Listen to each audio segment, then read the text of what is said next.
about him, Cheryl? He's a skydiver, so he's got a lot of nerve. He's into motorcycling. He's also a fine photographer.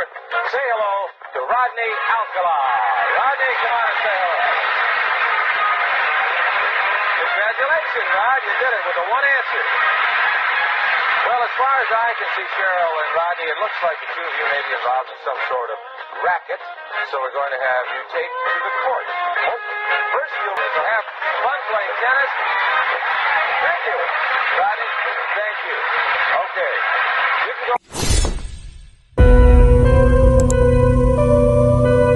Fotografía, violencia en contra de los inocentes y mucha sangre son los elementos que tejen la oscura trama de esta historia.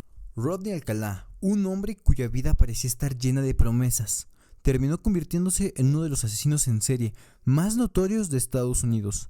Para entender cómo llegó a cometer sus crímenes, debemos regresar al principio, a su infancia y los eventos que moldearon su mente y carácter. Rodney James Alcala, nacido el 23 de agosto de 1943 en San Antonio, Texas, en el seno de una familia mexicoamericana conformada por Raúl Alcalá y Ana María Gutiérrez. Cuando Rodney tenía apenas 8 años, la familia se mudó a México, siguiendo los pasos de la abuela materna. Pero esta etapa no trajo estabilidad. 3 años después, su padre los abandonó. Raúl Alcalá dejó a su esposa y a sus 4 hijos sin explicación aparente, aunque se especula que fue la falta de trabajo y las dificultades económicas que fueron factores determinantes. El abandono marcó profundamente a Alcalá. Con solo 11 años se convirtió en el único varón del hogar y sintió la carga de ser el hombre de la casa. Este evento sembró en él sentimientos de inseguridad y desconfianza hacia las figuras masculinas. Su madre, Ana María, decidió mudarse con Rodney y sus hermanas a Los Ángeles en 1954 para buscar una mejor vida. Allí comenzó una nueva etapa que parecía ofrecer oportunidades, pero también traería consigo oscuridad. En Los Ángeles, Rodney demostró ser un estudiante brillante. Asistió a escuelas privadas y participó activamente en actividades extracurriculares como atletismo y el comité del anuario escolar. Era popular entre sus compañeros y parecía tener un futuro prometedor. Sin embargo, detrás de esta fachada había señales preocupantes, una personalidad manipuladora y un carácter insubordinado que más tarde se volvería característica clave de su comportamiento criminal. A los 17 años, Alcalá se enlistó en el ejército estadounidense como paracaidista administrativo. Aunque inicialmente parecía adaptarse bien al entorno militar, su tiempo allí estuvo plagado de problemas.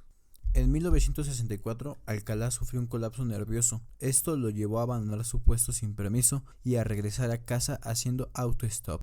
Alcalá fue diagnosticado con el trastorno de personalidad límite, todo esto por un psiquiatra militar y siendo dado de baja médica. Este diagnóstico sería solo el primero de muchos que tratarían de explicar su comportamiento.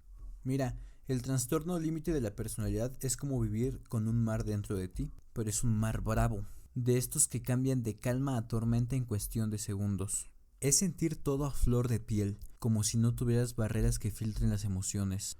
Lo bueno se siente increíble, pero lo malo es totalmente devastador. Es un constante miedo al abandono, una lucha interna entre querer estar cerca de los demás y al mismo tiempo sentir que si se acercan demasiado te pueden hacer daño. Esto no te hace ser mala persona, solo que con Rodney hay que sumarle el factor no ser atendido, aparte de la falta de empatía y narcisismo.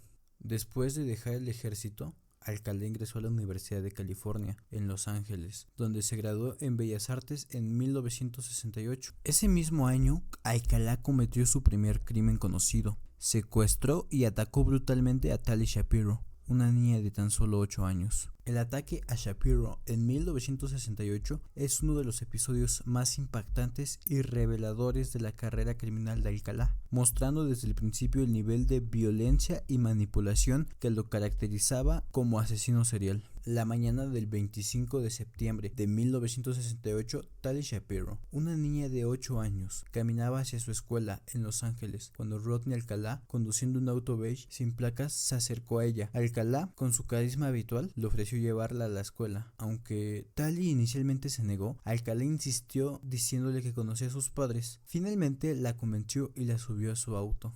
Donald Haynes, un transeúnte que presenció la escena, notó algo extraño en la interacción. Le pareció sospechoso cómo Alcalá estaba fijado en la niña y decidió seguir el automóvil hasta un complejo de apartamentos. Al ver que Tali estaba entrando al edificio con Alcalá, Haynes buscó un teléfono público y llamó al 911 para reportar lo sucedido.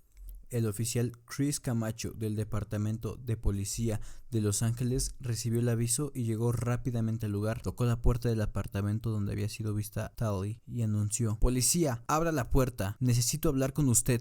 Alcalá apareció en la puerta completamente desnudo, con una toalla alrededor de la cintura. Alcalá respondió que estaba en la ducha y pidió tiempo para vestirse. Camacho le dio 10 segundos para hacerlo. Sin embargo, esos segundos fueron suficientes para que Alcalá escapara por la puerta trasera del apartamento. Cuando Camacho derribó la puerta tras esperar los 10 segundos, se encontró con una escena aterradora que lo marcaría para siempre. En el suelo de la cocina estaba el cuerpo desnudo e inmóvil de Tali Shapiro, rodeado por un charco de sangre. Una barra metálica descansaba sobre su cuello. Camacho describió el momento diciendo: «La imagen estará conmigo para siempre. Pudimos ver un cuerpo en el piso y mucha sangre.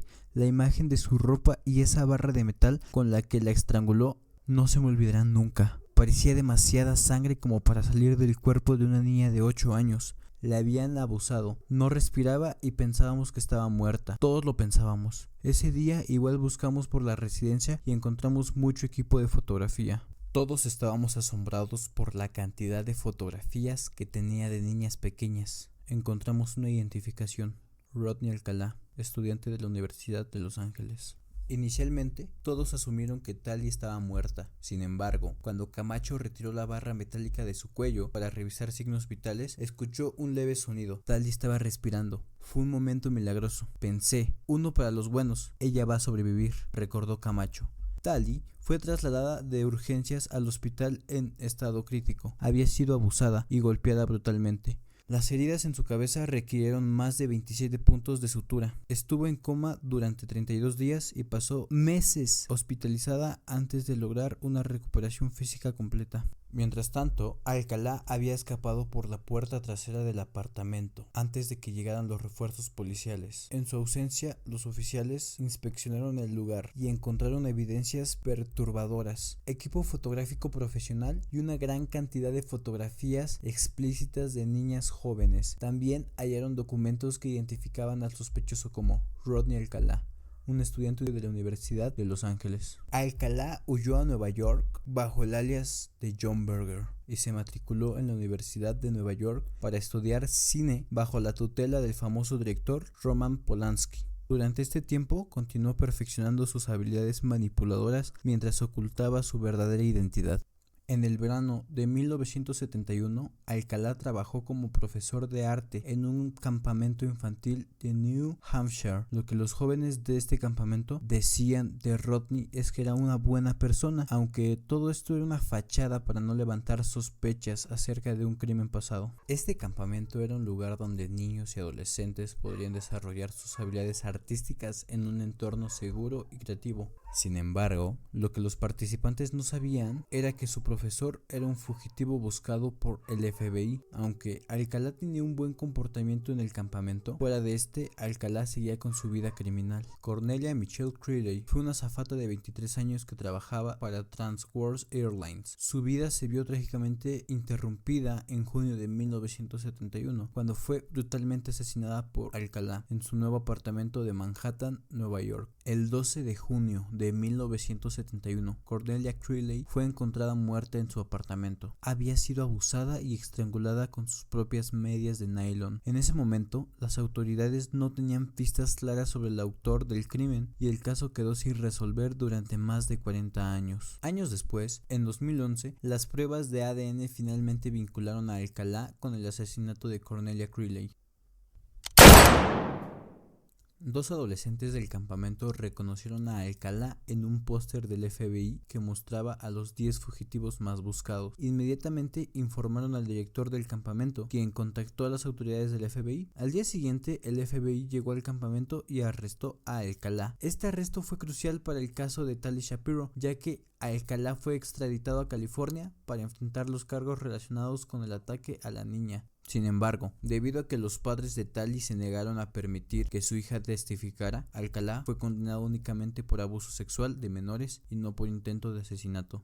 En 1977, Alcalá salió de la cárcel en libertad condicional después de cumplir con la mitad de su sentencia por el ataque a Tali Shapiro y la agresión a Julie G. Decidió mudarse a Nueva York, donde adoptó la identidad falsa de John Berger. Fue en este contexto que conoció y asesinó a Ellen Jane Hoover, una joven de 23 años. Ellen Jane Hoover era hija de Herman Hoover, un empresario influyente en Hollywood, que había sido dueño del famoso Cirrus Nightclub, un lugar de encuentro para celebridades en Sunset Boulevard. Debido a su conexión con el mundo del espectáculo, Ellen tenía una vida social activa y aspiraciones en el ámbito artístico y musical. Estudió en la Universidad de Rocketland Community College y su futuro parecía prometedor.